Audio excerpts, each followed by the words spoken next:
जय हिंद दोस्तों, वंदे मातरम। कांग्रेस पार्टी की गांधी परिवार की राजनीतिक साजिशों का जो पिटारा है वो लगातार खुलता चला जा रहा है और इस बार नेशनल हेराल्ड केस ने एक बार फिर से सोनिया गांधी और राहुल गांधी को घेर लिया है। दिल्ली की पुलिस की आर्थिक अपराध शाखा यानी कि ईओडब्ल्यू ने 3 अक्टूबर को दायर शिकायत के आधार पर अब एक नई एफआईआर दर्ज कर ली है, जिसकी वजह से सोनिया खेमे में भयंकर हड़कंप है, जिसमें राहुल गांधी और सोनिया गांधी पर आपराधिक साजिश रच करके एसोसिएटेड जर्नल्स लिमिटेड यानी कि एजेएल के तकरीबन 2000 करोड़ रुपए की संपत्तियों पर कब्जा करने का गंभीर आरोप लगाया गया है। एनफोर्समेंट डायरेक्टोरेट की स्पेशल टीम की साझा शिकायत पर दर्ज ये एफआईआर दोस्तों न केवल धोखाधड़ी और मनी लॉन्ड्रिंग की साजिश को बेनकाब करती है, बल्कि कांग्रेस पार्टी की परिवारवाद वाली राजनीति पर भी कई सारे सवाल खड़े करती है। क्या दोस्तों ये महज संयोग है कि हर बार जब कांग्रेस पार्टी सत्ता से बाहर होती है तो उसके काले कारनामे सामने आ जाते हैं। राहुल सोनिया की ये मुसीबतें लगातार बढ़ती जा रही हैं और अब तो लगता है कि न्याय का पहिया उनके राजनीतिक साम्राज्य को कुचलने के लिए तेजी से घूम रहा है। ईओडब्ल्यू ने दोस्तों उनकी तरफ से जो एफआईआर दर्ज की गई है, इस नई एफआईआर में सोनिया गांधी, राहुल गांधी के अलावा इंडियन ओवरसीज कांग्रेस के चीफ सैम पिट्रोदा, 3 अन्य व्यक्ति और 3 कंपनियों AJL, young Indian private limited और कोलकाता की shell company Dotex merchandise private limited को आरोपी बनाया गया है। आरोप है कि डॉटेक्स ने यंग इंडियन को तकरीबन 1 करोड़ रुपए ट्रांसफर किए। इसके बदले में यंग इंडियन ने कांग्रेस पार्टी को 50 लाख रुपए दिए। यह सारा खेल एजेएल की संपत्तियों पर अवैध कब्जे के लिए रचा गया था, जो मूल रूप से कांग्रेस पार्टी से जुड़ी कंपनी है। Prevention of money laundering act यानी कि पीएमएलए की धारा 66(2) के तहत एनफोर्समेंट डायरेक्टोरेट ने ईओडब्ल्यू को निर्देश दिया था कि वो शेड्यूल्ड अपराध दर्ज किया जाए। ये दोस्तों एफआईआर कोई नई कहानी नहीं बल्कि पुरानी साजिशों का नया अध्याय है। नेशनल हेराल्ड केस साल 2012 से लगातार चला आ रहा है, जब भारतीय जनता पार्टी के नेता सुब्रमण्यम स्वामी ने पहली शिकायत दर्ज करवाई थी। आरोप था कि सोनिया गांधी और राहुल गांधी ने यंग इंडियन के जरिए एजेएल के शेयरों को नाम मात्र के मूल्य पर हथिया लिया, जबकि संपत्तियों का वास्तविक मूल्य हजारों करोड़ों रुपए में था।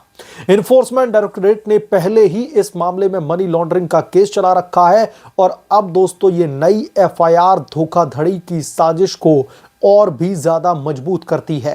राहुल सोनिया पर लगे ये आरोप न केवल आर्थिक अपराध हैं बल्कि कांग्रेस पार्टी की आंतरिक सत्ता पर कब्जे की कोशिश को भी उजागर करते हैं। लगातार इस मामले में जिस तरीके से अब सोनिया गांधी और राहुल गांधी के खिलाफ में कार्रवाई का जो शिकंजा है वो कसता जा रहा है, जिसकी वजह से सोनिया खेमे में भयंकर खलबली मची हुई है, क्योंकि अब राहुल और सोनिया की गिरफ्तारी का वक्त आने वाला है। क्या गांधी परिवार ने कांग्रेस पार्टी को अपनी निजी जागीर बना लिया था? यह सवाल दोस्तों अब पूरे देश के सामने है। पिछली एफआईआर को लेकर भी विवाद जो है लगातार गहरा रहा है। साल 2012 की मूल शिकायत पर दिल्ली कोर्ट ने कार्रवाई के आदेश दिए थे, लेकिन कांग्रेस ने इसे राजनीतिक साजिश बता करके टालने की कोशिश की। ईडी की जांच में सामने आया है कि यंग इंडियन में सोनिया गांधी के 38% और राहुल गांधी के 38% शेयर थे और इस कंपनी ने बिना किसी निवेश के एजेएल पर कब्जा कर लिया। अब दोस्तों ये नई एफआईआर जो ईडी की सिफारिश पर दर्ज की गई है, राहुल सोनिया की मुश्किलें और भी ज्यादा बढ़ा देगी। कोर्ट अब इस पर संज्ञान लेगा और संभवतः गिरफ्तारी के वारंट भी जारी हो सकते हैं। कांग्रेस पार्टी के लिए यह झटका इसलिए भी बड़ा है क्योंकि ये उनकी ईमानदारी की छवि को धक्का पहुंचाता है। राहुल गांधी जो खुद को युवा नेता बता करके भ्रष्टाचार के खिलाफ में आवाज उठाते हैं, आज खुद भ्रष्टाचार के दलदल में फंसे हुए हैं। नेशनल हेराल्ड के जरिए परिवार की संपत्ति को बढ़ाने का यह खेल उनकी राजनीतिक नैतिकता पर भी सवाल उठाता है। सोनिया गांधी जो दशकों से कांग्रेस पार्टी की अदृश्य सत्ता में रही हैं, अब खुले तौर पर आरोपी नंबर 1 बन चुकी हैं। नेशनल हेराल्ड के तहत जो ये पूरा का पूरा प्रकरण है घोटाले का, मनी लॉन्ड्रिंग का कह लीजिए, इसके जो असली सूत्रधार हैं ईडी के मुताबिक वो राहुल गांधी और सोनिया गांधी ही हैं और इसमें सैम पिट्रोदा को भी लपेटा गया।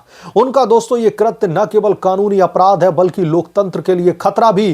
क्या कांग्रेस पार्टी का गांधी राज अब अदालत की चौखट पर सांस लेगा? बीजेपी ने हमेशा से कहा है कि कांग्रेस पार्टी भ्रष्टाचार का पर्याय बन चुकी है और यह केस उसकी साफ तौर पर पुष्टि करता है। राहुल गांधी की न्याय यात्रा अब न्याय की मांग बन गई है, लेकिन किसके लिए? खुद के लिए या फिर देश के लिए? सोनिया गांधी, राहुल गांधी की यह साजिश कांग्रेस पार्टी के कार्यकर्ताओं के लिए भी एक बहुत बड़ा शर्मिंदगी का सबब है। पार्टी जो गरीबी हटाओ का नारा देती है, खुद अरबों रुपए की संपत्ति को हड़पने में लगी रहती है। ईओडब्ल्यू और इन्फोर्समेंट डायरेक्टोरेट की कार्रवाई से साफ है कि अब कोई नहीं बच सकता। गांधी परिवार की यह पारिवारिक साजिश देश की संपत्ति को लूटने का प्रयास था और अब दोस्तों कानून का शिकंजा उनके खिलाफ में लगातार कसता जा रहा है। क्या राहुल गांधी अब भी सिस्टम को कोसेंगे या फिर अपनी गलतियों को मानेंगे? सोनिया गांधी की चुप्पी भी बोल रही है कि सत्ता के लालच ने उन्हें आखिरकार फंसा ही दिया। यह दोस्तों नई एफआईआर नेशनल हेराल्ड केस को एक नया मोड़ दे रही है। इन्फोर्समेंट डायरेक्टोरेट की जांच तेज हो जाएगी और संभवतः संपत्तियों की जब्ती के आदेश भी कोर्ट की तरफ से निकल करके सामने आएंगे। जिस संपत्ति को इन्होंने हड़पने की कोशिश की गई, उस संपत्ति को सीज भी किया जाएगा। कांग्रेस पार्टी जो पहले ही चुनावी हार से जूझ रही है, अब कानूनी जंग में उलझ जाएगी। राहुल गांधी और सोनिया गांधी पर दर्ज ये एफआईआर न केवल व्यक्तिगत मुसीबत है, बल्कि पूरी पार्टी की विश्वसनीयता पर चोट भी है।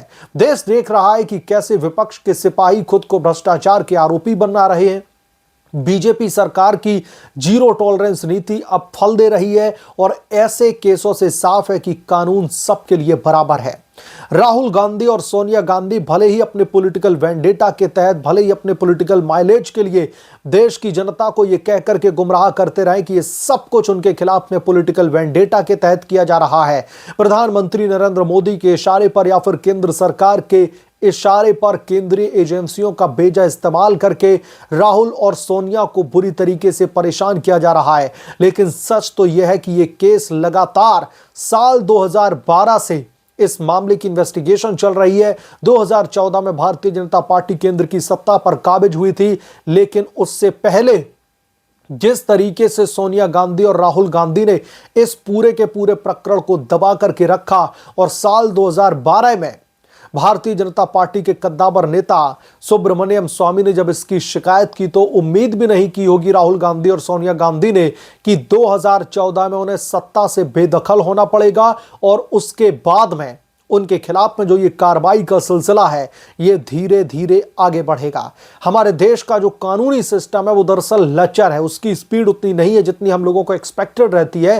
लेकिन एक बात यह है कि जुडिशरी में लोगों का इतना तो भरोसा है कि देर से ही सही, लेकिन न्याय तो जरूर होगा। और अब कांग्रेस पार्टी के कद्दावर नेता और गांधी परिवार के दो बड़े दिग्गज सोनिया गांधी और राहुल गांधी के खिलाफ में इन्फोर्समेंट डायरेक्टोरेट की सिफारिश पर ईओडब्ल्यू की यानी कि आपराधिक शाखा की ये एक नई एफआईआर ने अब राजनीतिक हलकों में भयंकर हड़कंप मचा दिया है।